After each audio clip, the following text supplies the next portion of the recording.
السلام علیکم ورحمۃ اللہ، بسم اللہ والصلاۃ والسلام علی رسول اللہ۔ سوال آ گیا ہے کہ بیوہ ہونے کے بعد عورت اگر دوسری جگہ شادی کر لے تو کیا وہ سابقہ شوہر کی وراثت سے محروم ہو جائے گی؟ بالکل نہیں ہوگی جی۔ قرآن کے 30 پاروں میں یا احادیث مبارکہ کے ذخیرے میں ایسا کوئی ثبوت موجود نہیں کہ بیوہ عورت دوسری جگہ شادی کرے تو وہ اپنے پہلے شوہر کی جائیداد سے محروم ہو جائے گی۔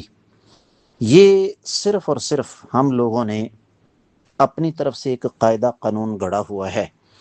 اگر سسرال والے یہ کہتے ہیں تو ان سے کہیں قرآن کی وہ آیت یا اللہ کے رسول صلی اللہ علیہ وسلم کی حدیث پڑھو جس سے یہ چیز ثابت ہو، اور اللہ کی توفیق سے دنیا کا کوئی شخص یہ ثابت نہیں کر سکتا، لہذا بیوہ اپنے سابقہ شوہر کی جائیداد کی حقدار ہے۔